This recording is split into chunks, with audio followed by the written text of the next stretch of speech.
est une association qui existe depuis 30 ans en France, qui agit contre les inégalités et contre la pauvreté. Et pour faire ça, elle mobilise le pouvoir citoyen à travers des actions de sensibilisation, d'information et également de dialogue et de pression avec les responsables politiques et économiques. Et son but, c'est vraiment de changer les règles du jeu qui font que près de plus de 800 millions de personnes vivent encore dans l'extrême pauvreté, alors qu'à l'inverse, 26 milliardaires détiennent je ne sais plus combien, tellement c'est absurde, de milliards d'euros. Voilà ce que fait Oxfam France en quelques mots. Madame. Moi aussi, je travaille pour Oxfam, donc notamment sur la, voilà, c'est à peu près là, sur les questions de financement du développement pour que les pays les plus riches redistribuent leurs richesses vers les pays les plus pauvres et que justement elles les accompagnent dans le renforcement des systèmes de santé, du système éducatif, à l'adaptation au changement climatique. Donc voilà, c'est un peu le cœur de l'action d'Oxfam. Elle existe depuis quand, l'Oxfam? Elle existe depuis quand? Alors, Oxfam existe en France depuis 30 ans. C'est pour ça qu'on est là aujourd'hui à la Marbrerie à Montreuil pour célébrer 30 années d'action et se projeter dans les 30 prochaines. Et Oxfam, c'est aussi une organisation mondiale. Et en Angleterre, elle existe depuis 1942. Donc, c'est une vieille organisation avec beaucoup d'expérience et beaucoup d'actions déjà à son actif. Mais en France, ici, vous avez combien de membres ou de... Alors en France, on est 49 salariés, on a plus de 700 bénévoles actifs dans tout le territoire, on a plus de 25 000 donateurs qui permettent d'agir, parce que sans eux on ne pourrait rien faire, et on a des centaines de milliers de personnes qui nous suivent par email, sur les réseaux sociaux, et qui agissent avec nous aussi par ce biais-là, et on voit qu'aujourd'hui ça fait une vraie différence. J'ai pu entendre sur les enjeux du changement climatique. Alors, l'état d'esprit dans les problématiques du réchauffement climatique? Alors Oxfam travaille sur les questions de changement climatique depuis le début des années 2000 et bien avant encore, avec une analyse de savoir que le changement climatique, ça fait reculer la lutte contre la pauvreté et ça impacte d'abord les populations les plus vulnérables, que ce soit en France ou dans le monde entier. On voit qu'à chaque fois, c'est les plus pauvres qui payent le prix du changement climatique, alors que ce n'est pas forcément eux, et c'est même loin d'être eux les responsables. Et donc Oxfam s'attaque au changement climatique pour la simple bonne raison que si on ne fait pas ça, on ne pourra pas lutter contre la pauvreté. Est-ce que le réchauffement climatique, c'est votre philosophie d'action ou vous avez d'autres actions en plus des enjeux écologiques? La philosophie d'action d'Oxfam, ce n'est pas le changement climatique ou les inégalités. La philosophie d'Oxfam, c'est la lutte contre la pauvreté dans son ensemble. Et Oxfam est persuadé qu'on ne peut pas lutter contre la pauvreté si on s'attaque à un problème.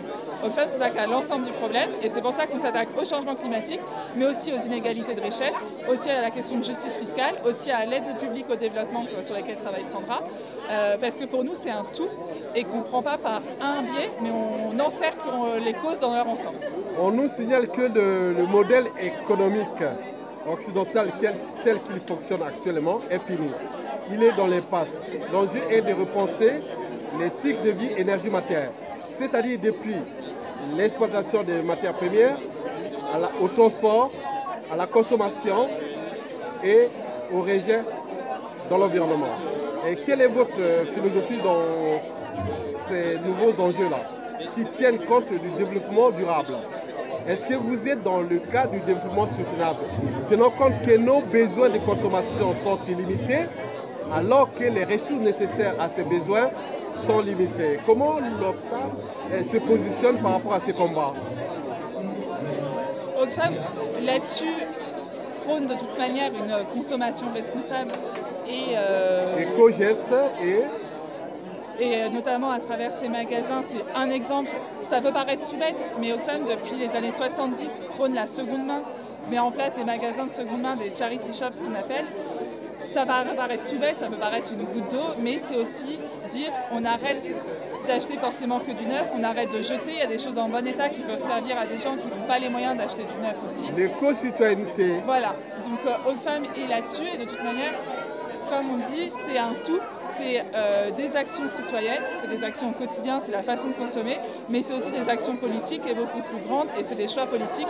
Et Oxfam s'attaque aussi à ces choix politiques parce que c'est clairement eux qui font la différence pour demain. Et quels sont vos rapports actuels avec le pouvoir en place pour avancer l'idée du développement durable et de toutes ces problématiques des inégalités sociales?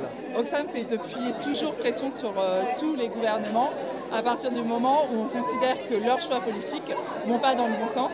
Donc on fait ça avec ce gouvernement-là, on fera ça avec le prochain, avec celui d'avant, et toujours dans le dialogue, c'est-à-dire que nous on a des recommandations et des solutions et on les partage. Merci beaucoup. Merci à vous. Merci, au revoir. merci.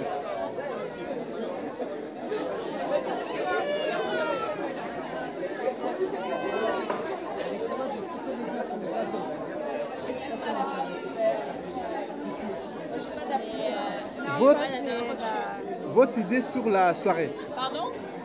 Votre idée sur la soirée, Oxfam. Je participe pas à la soirée. Ah, vous étiez venu pour participer, simplement. C'était pour la Merci. journée. Voilà. Merci.